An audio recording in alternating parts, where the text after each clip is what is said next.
स्याही की इन अंतिम बूंदों से आप कुछ ही शब्दों का लेखन कर सकेंगे गणेश जी।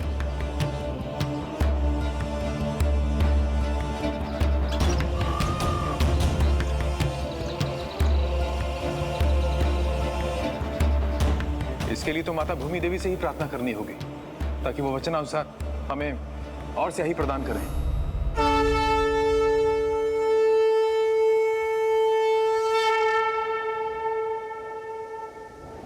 हे माता भूदेवी, हम सभी आपकी प्रार्थना करते हैं, कृपया प्रकट होकर और भी स्याही प्रदान करने की कृपा करें।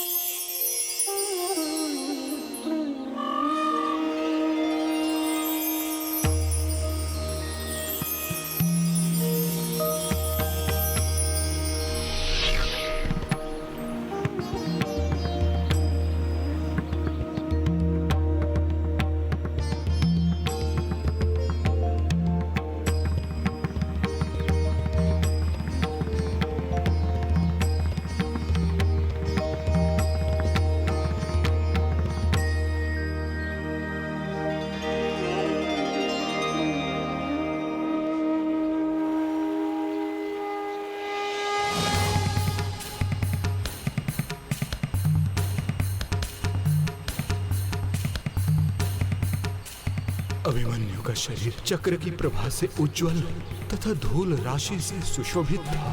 उसके हाथ में तेजोमय उज्जवल चक्र प्रकाशित हो रहा था। उससे उसकी बड़ी शोभा हो रही थी। उस रण क्षेत्र में चक्र धारण द्वारा भगवान श्री कृष्ण का अनुकरण करता हुआ अभिमन्यु क्षण भर के लिए बड़ा भयंकर प्रतीत होने लगा था। कौरवों से घिरा हुआ अकेला अभिमन्यु छत विच्छत होते हुए भी हिम्मत नहीं हारा।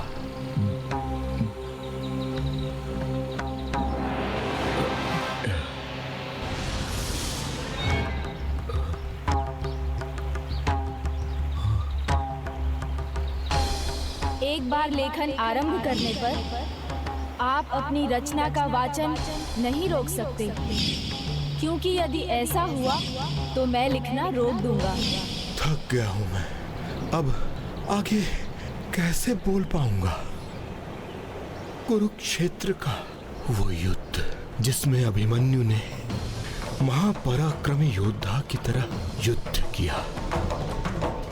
गजानन ने जो अवस्था नियत की उसके पूर्ण होने में ही इस महाकाव्य की पूर्णता निर्भर है।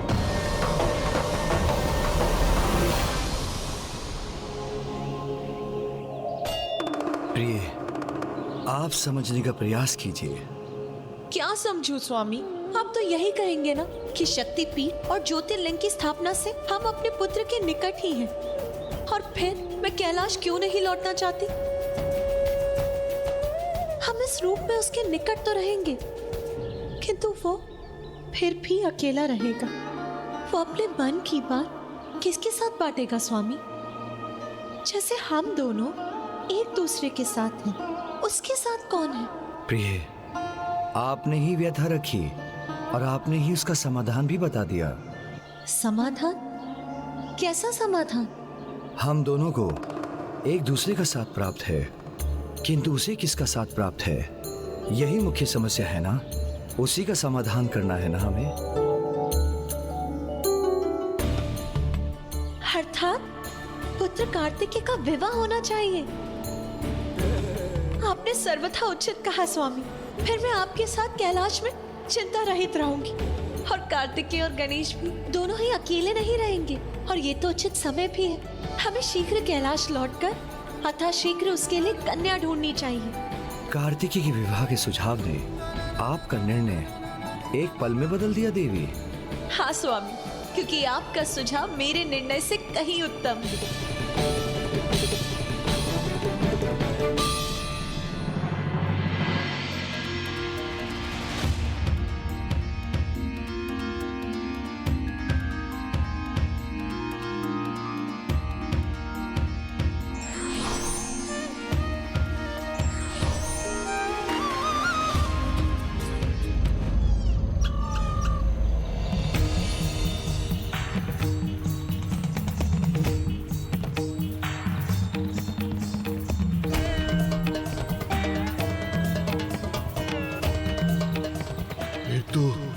समस्त भूपालों के स्वामी वीर राजा दुर्योधन के धराशायी होने पर वहां बिजली की गड़गड़ाहट के साथ प्रचंड वायु चलने लगी, धूलि की वर्षा होने लगी, वृक्ष, वन एवं पर्वतों सहित सारी पृथ्वी कांपने लगी।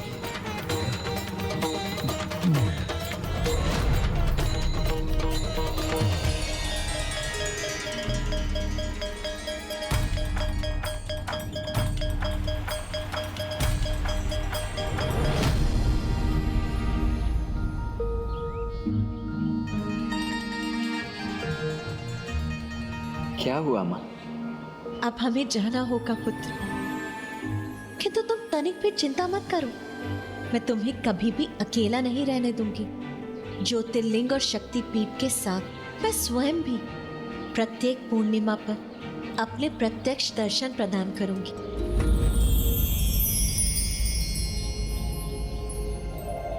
और मैं प्रत्येक अमावस्या के दिन आप दोनों को अपने माता पिता के रूप में पाकर मैं धन्य हो गया। मैं किन शब्दों में आप दोनों को धन्यवाद करूं? कृपा कर मेरा नमन स्वीकार करें।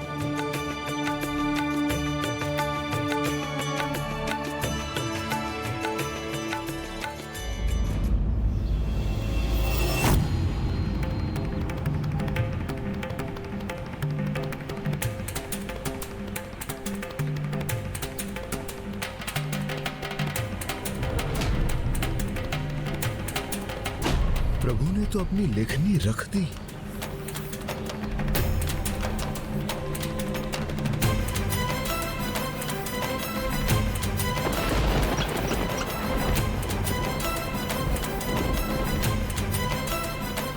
प्रभु गजानन, आप उठ क्यों गए? मैंने कहा था ना ऋषिवर, जैसे ही आप बोलना समाप्त करेंगे मैं लेखन रोक दूंगा। उचित है प्रभु, क्षमा करें। आपको दिए हुए वचन का मैं मान नहीं रख पाया, किंतु कोई तो उपाय होगा कि आप आगे लिख सकें, अन्यथा यह महाकाव्य पूर्ण नहीं हो पाएगा। प्रभु, इसे पूर्ण करने में मेरी सहायता कीजिए प्रभु। अब तो केवल एक ही खंड शेष है। नहीं ऋषिवर, नहीं ऋषिवर, नहीं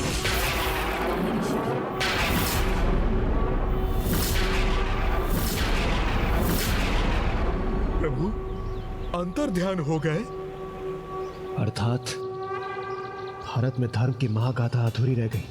इस प्रकार भविष्य में जीवों का मार्गदर्शन कैसे संभव? इतना महत्वपूर्ण ग्रंथ अधूरा रह जाए, ये तो उन्हें भी स्वीकार नहीं होगा। तो नियति क्या है?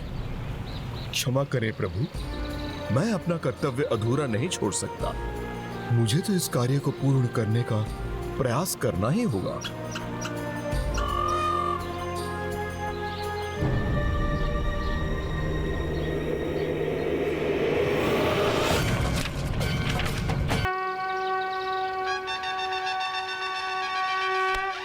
प्रणाम प्रभु।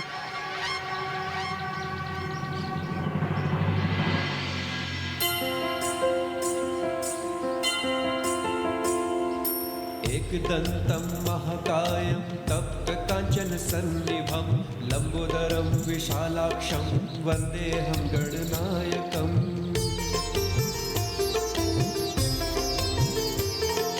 ॐ नमस्ते गणपते, त्वमेव प्रत्यक्षं तत्त्वमसि, त्वमेव केवलं कर्तासि, त्वमेव केवलं हर्तासि, त्वमेव केवलं हर्तासि, त्वमेव सर्वखल्विदं ब्रह्मासि।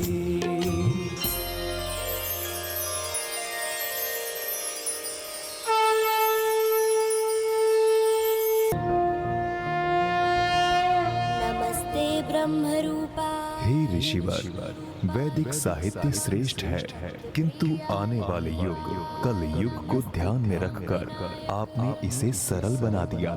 इसलिए आपका ये महाकाव्य महाभारत कहलाएगा। गणपते गणपतये नमः।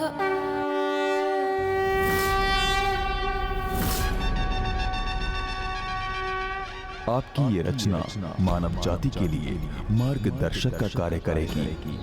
धन्यवाद हे ज्ञान बुद्धि और श्रुति के ईश्वर कि आपने मुझे और मेरी इस रचना को शुभाशीष दिया।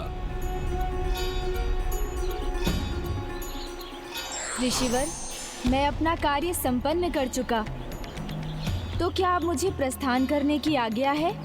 अवश्य प्रभु। प्रणाम ऋषिवर। शीघ्रता कीजिए मूषक जी, अब जाकर निश्चिंतता से माँ के हाथों बने पकवान खाऊंगा। देवी, यहाँ नवीन दिव्य ऊर्जा संकेत दे रही है कि गणेश भी अपना कार्य पूर्ण कर शीघ्र लौटने वाला है। बहुत सारे कार्य करने, शीघ्रता तो हमें भी करनी होगी। शीघ्र अपने पुत्र के लिए उचित कन्या ढूंढनी होगी हमें। मैं जाकर विवाह उत्सव की तैयारियां करती हूँ।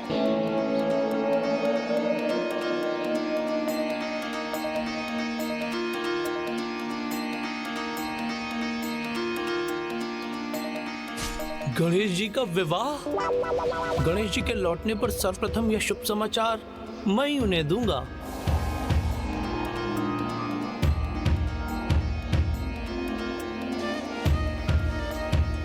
नंदी जी।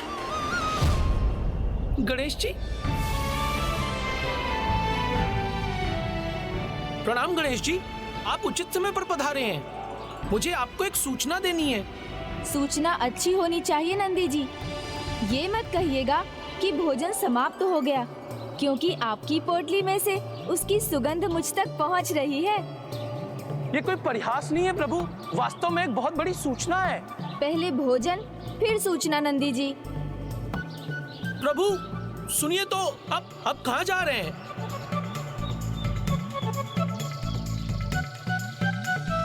प्रभु सुन तो लीजिए, यह सूचना सुनकर आप आनंदित होकर उछल पड़ेंगे। अच्छा तो सुनाइए नंदी जी। आपका विवाह होने वाला है। माता और प्रभु आपके लिए उचित कन्या ढूंढ रहे हैं।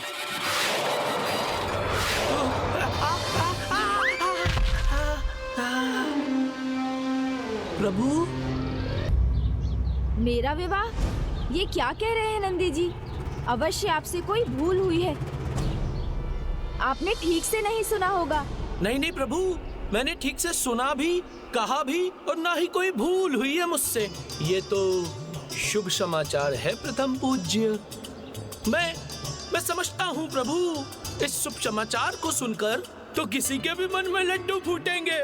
इसीलिए तो कहता हूँ कि अब मोदक खाने का नहीं, अपितु खिलाने का समय है गणेश जी। अब आप अपने मन में फूटते हुए मोदकों को समेटिए, तब तक मैं जाकर अन्य लोगों का इस शुभ समाचार से मुंह मीठा करवाता हूँ।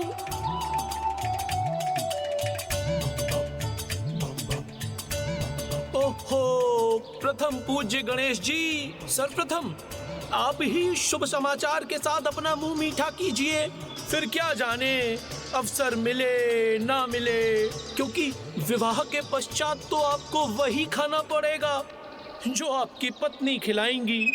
आज्ञा दीजिए प्रभु, मैं आता हूँ। प्रणाम। क्या विवाह के उपरांत मैं अपनी इच्छा से भोजन भी नहीं कर पाऊंगा? विवाह हुआ और स्वतंत्रता समाप्त।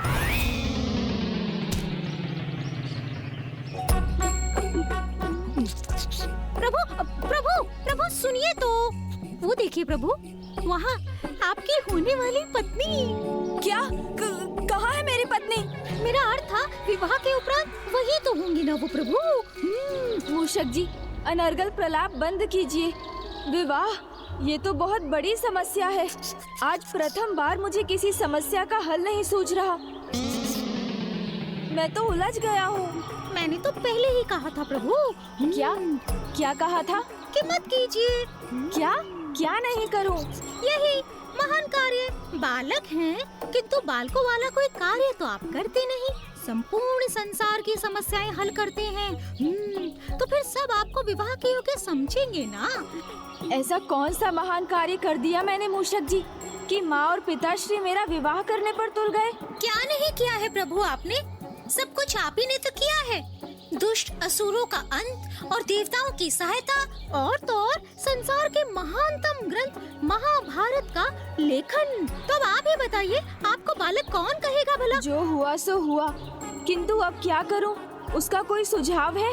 हाँ हाँ, क्यों नहीं प्रभु, मेरी बुद्धि के पास तो सुझाव ही सुझाव हैं। किंतु आपके लिए जो सर्वथा उचित है वो ये बताना और जताना कि आप एक नन्हे बालक हैं। नन्हा बालक? आपको अपने व्यवहार से ये दिखाना होगा कि आप अभी भी एक बालक ही हैं, तभी तो आपका विवाह टल सकता है प्रभु। उचित है, किंतु मुझे उसके लिए करना क्या होगा? बताऊंगा, किंतु सर्वप्रथम आप वचन दीजिए कि जो कुछ भी मैं कहूँगा वो आप अवश्य करेंगे।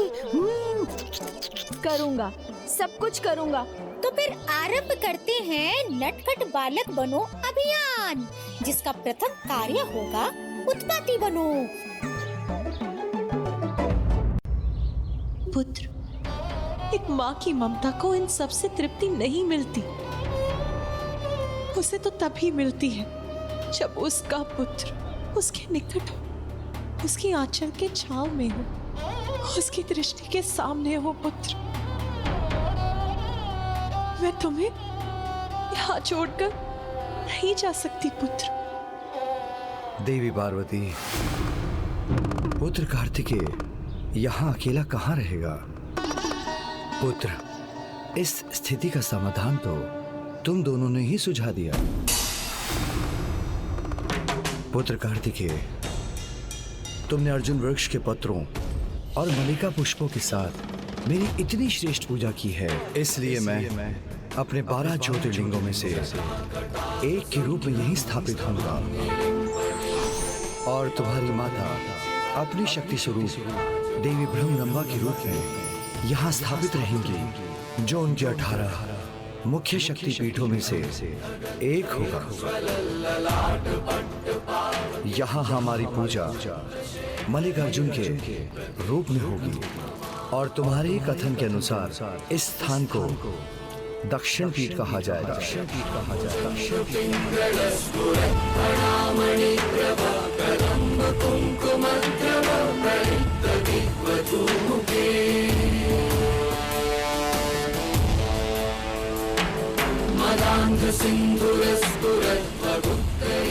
महादेव, जहाँ आपका वास वही नंदी का निवास। आप दोनों का बहुत बहुत धन्यवाद।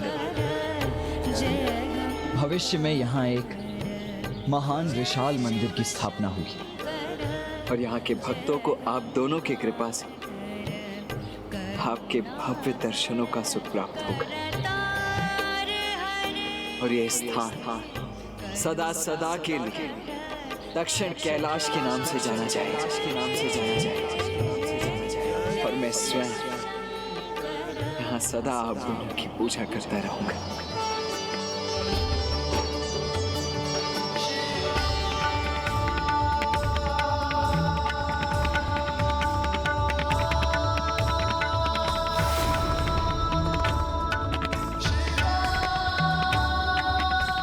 आइए देवी, अब कैलाश चलने का समय हो गया है। नहीं स्वामी, कार्तिकेय को यहाँ अकेला छोड़कर जाना मेरे मन को कदापि स्वीकार नहीं। किंतु प्रिय, जब हमारे ज्योतिर्लिंग और शक्तिपीठ के रूप में हमारी शक्तियां यहाँ हैं, तो वो हमसे दूर कहाँ है? मैं समझती हूँ स्वामी, और मैं ये भी समझती हूँ कि उसका एक बड़ा लक्ष्य है और उसको उसका कर्तव्य यही रहकर पूर्ण करना है। इसीलिए वो कैलाश नहीं लौट सकता। किंतु मैं तो यहाँ रह सकती हूँ ना स्वामी। यदि आप कैलाश जाने के इच्छुक हैं तो जाइए, किंतु मैं कार्तिकेय को यहाँ अकेला छोड़कर कदापि नहीं जाऊंगी। अब मैं पार्वती को कैलाश लौटने के लिए कैसे तैयार करूं?